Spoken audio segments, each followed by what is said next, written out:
Mobility is the hot topic these days, especially at an automotive conference like the Management Briefing Seminars. Join today's panel in Traverse City, Michigan, as they discuss the hardware that will dominate the mobility services arena we all keep hearing about. And now, here's your host, John McElroy. Welcome to Autoline This Week. We're in Traverse City, Michigan for the Management Briefing Seminars, one of the preeminent conferences in the automotive industry. And I've got three people here, three experts in the industry, to talk all about mobility and where that might be taking this industry. My guests today include Larry Dominique, he's with PSA North America. Michael Robinet is with IHS Markit. And John Waraniak is with SEMA, the Specialty Equipment Manufacturers Association. And I want to thank all three of you. Marketing Association. So thank you, all three, for joining us here today. Michael, let's start with you. There's all this talk about ride sharing and car sharing, ultimately autonomous cars. Some people are saying this is going to destroy the automotive market as we know it, that car sales are going to crash when everybody starts sharing them. What's your outlook? None of the above. Okay. You know, it's going to be a transition. Some people think it's going to transition more quickly, others think it's going to transition more slowly. There's going to be a transition. Every system in the vehicle is going to be impacted, either through autonomous or going to electrification, or the combination thereof, which the combination is obviously important. Every system's going to change. That means the supply base is going to change, the value equation is going to change, the OEM, how they develop vehicles and how quickly and the cadence, that's all going to change. But nonetheless, we're still going to have ICE engines for a very, very long period of time. It's going to be a combination. And actually a very small percentage, growing but small, is going to be a battery electric with no engine on board whatsoever. So I think we should be ready for a longer term future with the ICE still involved. And ICE, for those who don't know, of course, internal combustion engine. Yes. Larry, you're actually tasked with bringing Peugeot or PSA back to the American market, North American market, with mobility services. So how do you see this whole move to mobility playing out? Yeah, I actually agree with Michael. The reality is, in the United States, you know, 260 million cars on the road, 17 million car sales a year. It's going to take decades for any new technologies, autonomous, BEVs, to become a relevant part of the market space itself. But from a mobility point of view, today we know about 17% of cars are fleeted, 83% are retailed. That mix is going to change with mobility solutions. We want to be a key part of that, but we know in this Amazon world that we live in today, there's a changing consumer expectation about transportation. Some people want traditional, they love cars, they're passionate. Other people say, I never want to own a car, but the reality in this country, we're not a mass transit country. We need to get around, we need transportation, and it's up to the OEMs to provide not only the products, but the services that complement that. And John, of course, you look at the aftermarket. How is it going to play a role as all this technology rolls out? Wide open. I think the first thing will be, can you actually modify or customize a car and keep it in compliance with all these systems on board? They're probably what I call basically 5 mega tech trends. Certainly have the ADAS, Advanced Driver Assist System, blind spot warning, adaptive cruise control, automatic emergency braking. That's on board a lot of the vehicles today. Connected vehicle technologies like vehicle-to-vehicle communications, vehicle to infrastructure. So you got ADAS, connected vehicle. And then you have the vehicle electrification that Michael was talking about. Then you move a little bit further and then you get into basically the automated autonomous systems. And what's that going to do to the aftermarket? And then certainly the mobility services. And what do you think is going to happen? How will the aftermarket respond to this? Well, we actually already are. We have actually a study with CAR here, you know, at Traverse City, to what is the impact of all these technologies on the aftermarket. Certainly we're looking first at the retrofit market.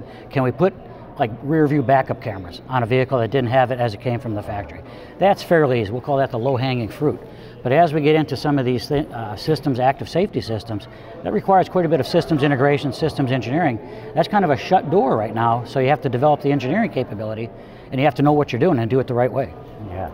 Michael, even though mobility services, autonomy et al.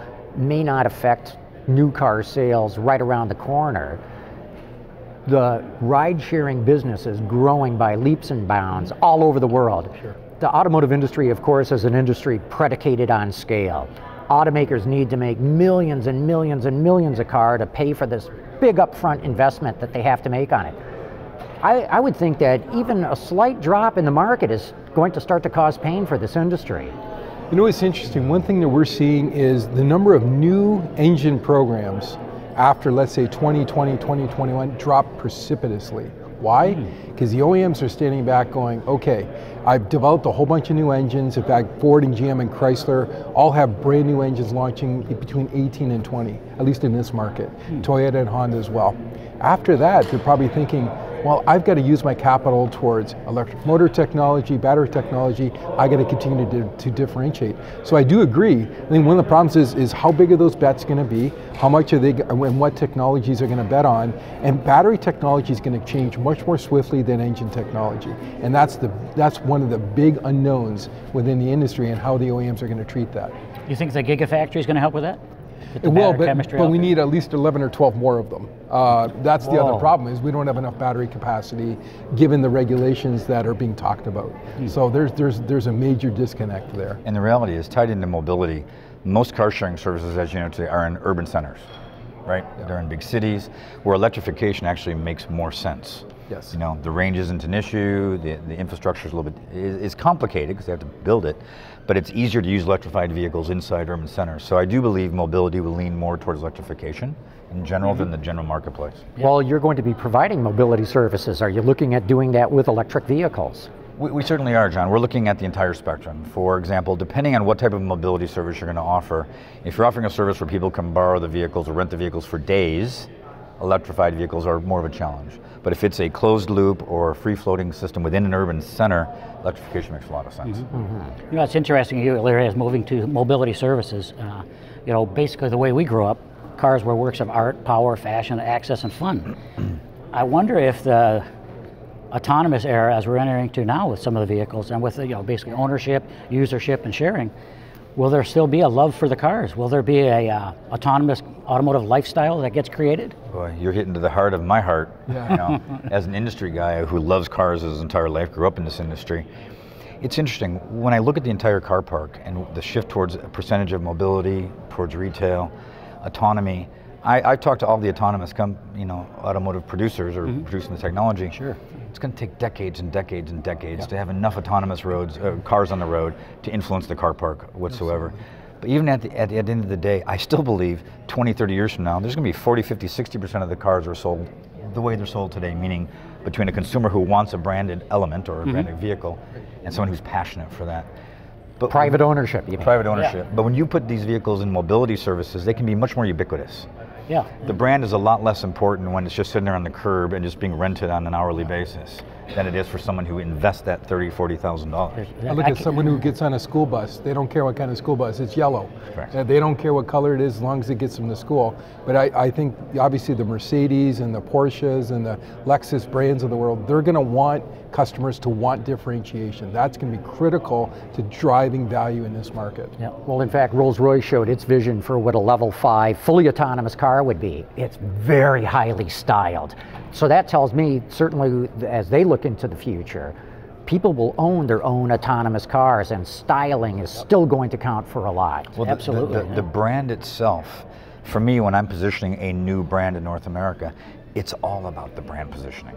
Right? I can produce the mobility services under our brand. I can produce ubiquitous vehicles, put in mobility, but I've got to have beautiful, stylish, French DNA vehicles that go on the U.S. market if I want to have people want to buy and emotionally be attached to my products. Well, like we said, the brand, how do you differentiate an autonomous vehicle?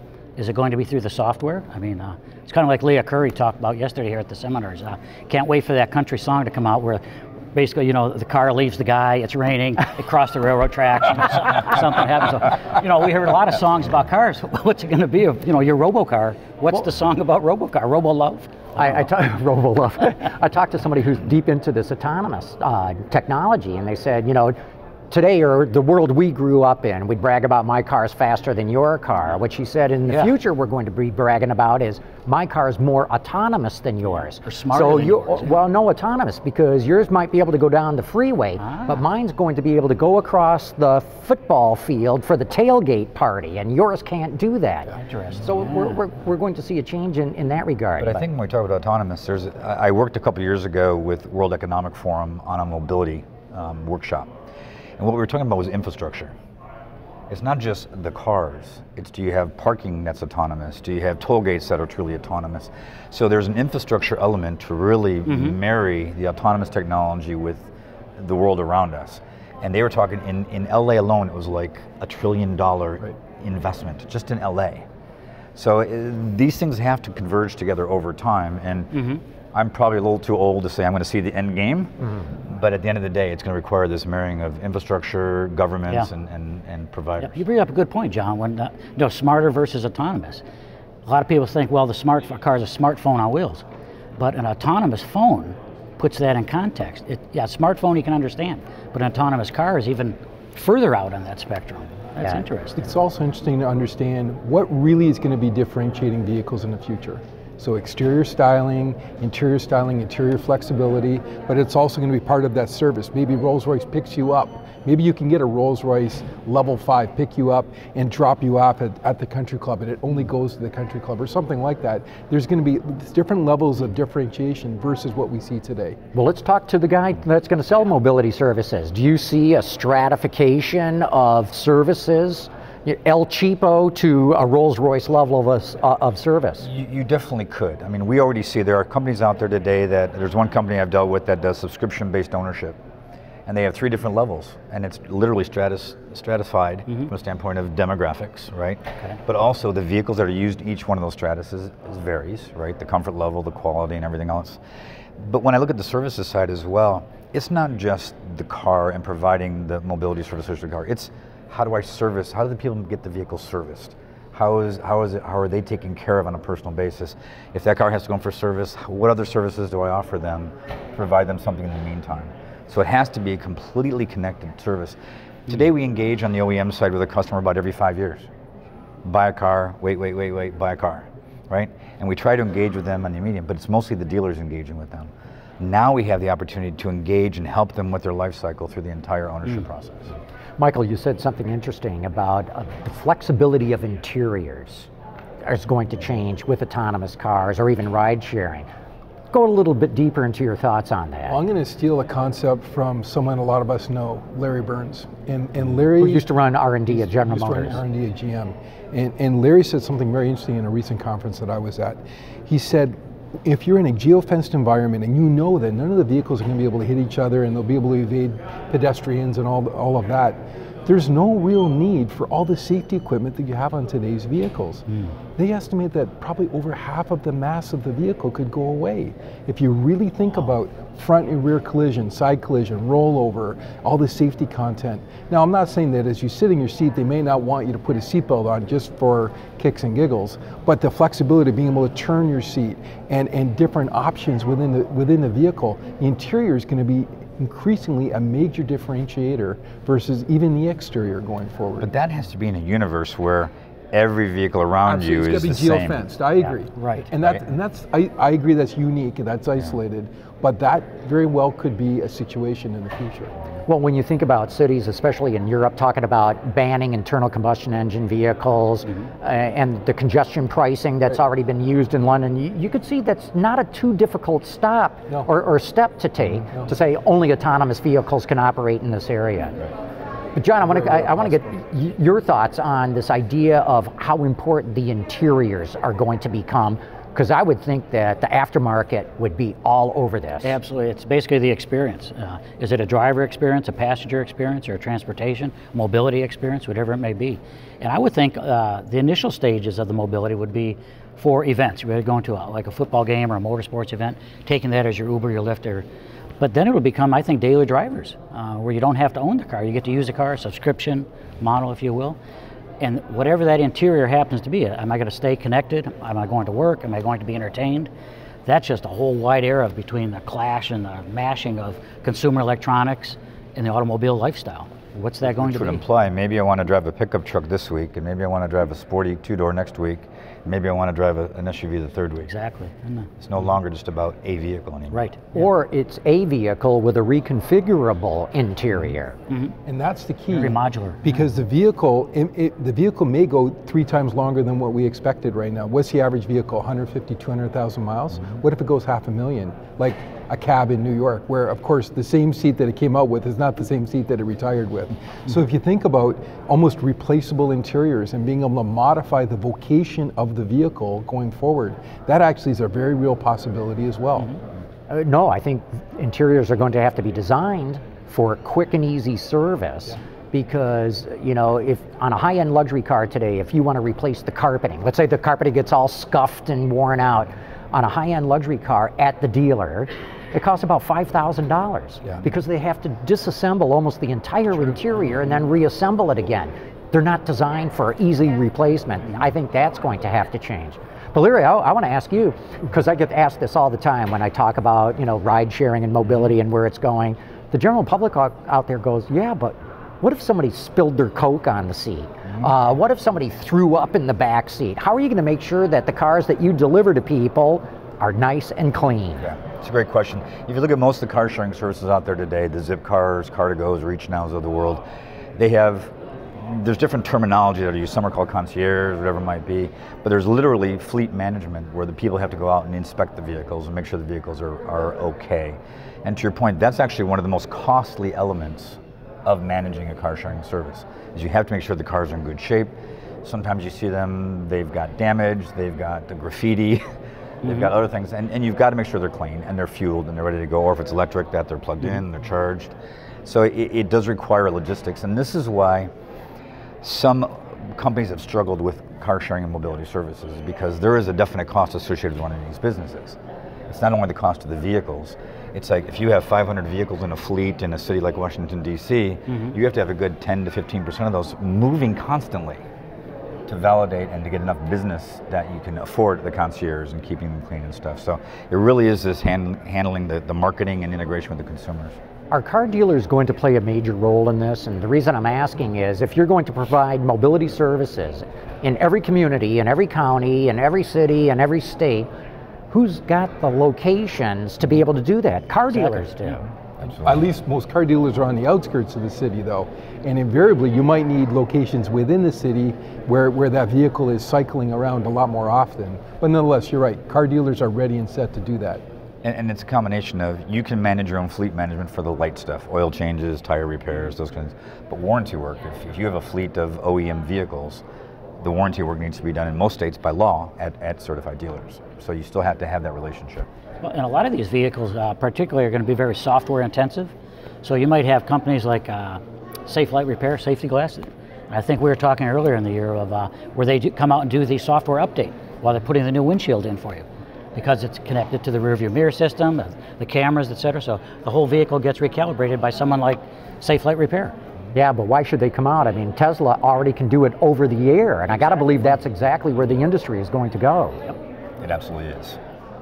So the next step is going to be what? Are we going to see car companies designing cars specifically for mobility services and not for retail sale? I'd like to hear they're responsible for Okay, Michael's nodding his head. Absolutely. He's got the data. Absolutely, they will. So I think the days of taking an existing vehicle and just sort of rebranding it and putting some content on it, the OEMs know that that's probably not going to fly initially. They're going to have to find a way to separate these vehicles out, especially if it's in a geofenced environment. Now, that being said, there's mobility services, there's an autonomy. Autonomy in some respects is different because everybody's going to want autonomy, especially in some of the premium sectors. But from a ride-sharing perspective, I do think that, and a lot of us within the forecast services think that there are separate vehicles that are being designed just for those locations, to be honest. Yeah. Your thoughts on that, John? Well, I think Local Motors, Ollie, that's a great example. There's an autonomous 8-passenger bus or so, powered by, or at least driven by, if you will, by IBM's Watson. What would a car equivalent of that look like? Because Ollie, as cool as it is, it's not sexy, it's not good looking, it's not something that's going to get a song written about it, necessarily. So what's the autonomous car version of that look like? It's coming, and I wouldn't be surprised if Jay doesn't do that, put that car together too. And going back to what Michael said earlier about the school bus, the kids don't care who makes the school bus. The reality is, mobility services are going to require certain, how close can it get to the curb, how wide does the door open, how easy to get in and out of, how easy is it to communicate to the car. So I think OEMs are going to build, whether it's ubiquitous brands or third brands or fourth brands that are under their umbrella, but the vehicles that are used in these mobility services will not be, in my opinion, the normal ones that are used for private ownership and usage. Will they be separate brands, or we think sub-brands? I mean, it depends. If somebody pays a premium for a Peugeot or a Citroen vehicle, right, Do I want them to go into the inner city of San Francisco or Boston and see this slightly dinged up, a little bit dirty vehicle used in mobility with the same moniker on the front? I think the answer is no. Right. I want to give them a great experience in that usage, but they're more about, is it a great conveyance device, not does it have a Peugeot line on the front. I wonder if the auto industry isn't going to start to mimic more of the aviation industry, in the sense that when I get on a jet, I don't know who made the jet. Yeah. You know, sometimes there's a card in the seat pocket and you can see who made it. And I'll look at that out of curiosity, but I can't choose what fabrication of airplane I want to be on. Exactly. On the other hand, when you get into the more premium area, oh yeah, like NetJets and private jets and the like, that really counts for something. Exactly. Yeah, you rolling up in your G6 means something Yeah. to a lot of people. And I think it's the same thing. In mobility, it's more like the bus, get on a plane, you don't care what plane it is. But in private ownership, it's a very different thing because brand does matter. Yeah. So, like your point about becoming more like the aircraft industry. Can you imagine, you know, we got the NCAP 5-star rating for cars. Can you imagine you're boarding that Delta aircraft and you see it only has a 3-star rating? What are you gonna, you're gonna say, I want my money back? You're gonna run down to the United Gate. Exactly. No, I'm just joking. but you know, So that will change. And I think it might go beyond just aircraft manufacturing, in the sense that I think in the US we have now, 3 major airlines and a couple of sub ones, and if you look around the world, is this where the auto industry is going to go? Because does society really need as many cars, as many brands, as many car companies as we have right now? It does no. It does not. Absolutely doesn't. So what's going to happen, Michael? Well, there's going to be a tremendous amount of consolidation. But again, that's in a segment of the industry. We got to remember that we have to be careful not to generalize and say it's all going to move this way. It's not. There's, you know, Larry mentioned earlier about what we call PACs, private autonomous cars. Those are still going to be a major portion of the industry. I own a car. If someone else wants to borrow it, then I send it over to them and they can use it if they wish. But that's different than ride sharing. So there's mobility as a service, there's private autonomous cars, and then more of the traditional vehicles that we have on the roads today. There's going to be lots of different separations, but to answer your question, it is going to drive some consolidation. It absolutely will. There will, but keep in mind too, this is a global market. Right. 100 million sales a year globally, right? With emerging, you know, economies, kind of the BRICS of the world, and then the established Western economies. So the need for mobility is a different kind of thing in those emerging markets than it is here. And I think that'll play a big influence on what vehicles are produced and who produces them. And business models, because you know, if you're going to put a car into mobility services, what's the residual value of that car? There probably is none. And if there is no residual value to it, boy, what does that do to your cost structure of how you charge for rides? It's quite interesting. When you talk to mobility operators today, the residual value at the end of 3 or 4 years means a lot to them because they're depreciating the asset, but they have to dispose of it. If you build ubiquitous vehicles for mobility with no resale market, you literally have to drive those things till the wheels fall off. Right. Or have a disposal channel for those. And if they don't meet regulations or they're designed for geofencing, what do you do with them? And that's why I come back to the analogy with the airlines, because especially using the military as an example, we're flying B-52s that are way older than the pilots who were flying them. Exactly. And all you have to do is update them. The airframe is solid enough to keep on going for decades. Will we see that with cars? I think once you get to electrification and a full BEV, one can envision more of a platform idea where that is a lot more homogeneous between different vehicles. Just the battery size changes, the motor size changes, the width of the wheels change. There's some differences, but not like we see today where, you know, vehicle structures are all over the place. And I think electrification is going to drive a more homogeneous platform structure going forward. Well, go ahead, John. And that's a great point about what they call the airworthiness of the vehicle. As you mentioned with the B-52s that are 60 years old and 35-year-old pilot flying. The equivalent would be something I'll call a car worthiness. In the aircraft industry, 30% of the industry is aftermarket. The OEMs that build aircraft want it to be maintained for 20, 30-year life cycle. Can you imagine 30-year-old cars, autonomous cars out there? But there's another change too. Although the FAA does change regulations on a fairly regular basis, it's not the same kind of regulatory modification or change over time as we see in the automotive industry. Right. You can build an airplane 30 years ago and it's probably meeting most of the same standards that are required today. Exactly. Cars are a little different. A little bit different, but that's because we're still talking mostly private ownership. and nobody wants to own a 30 or 40 or a 60-year-old car unless it's a classic. Yeah, classic. But fleets, totally different. You know, fleets run their operations to the penny to the mile, and they if want they to utilize can run 100%. Always move. And if the wheels fall off at the end, who's going to no be the problem. first legislator who says we don't need all those safety things in a car? It's like we're saying, it's going to have to be a geofenced environment, you know, within a very defined structure that only these vehicles are allowed. So maybe a on. college campus, a College medical campus, an R&D airport campus, right. That kind of thing. With enough geofencing that it actually won't go outside the fence? Yes. Can't go outside the fence. Can't.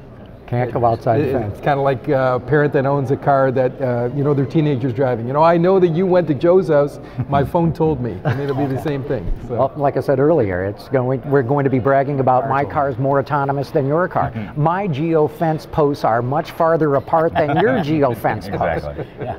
So the street credibility of that, I can go further than you can, so I'm allowed to. Boy, so a lot of excitement coming in a very short amount of time here. Truly. It's not going to be the industry that we all know.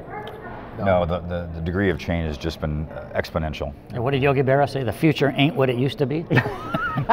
With that, we're going to have to wrap it up. I want to thank all three of you. Larry Dominique with PSA North America, Michael Robinet with IHS Markit, and John Waraniak with SEMA. Thank you, John. guys. Very interesting discussion. Thanks, John. Cool.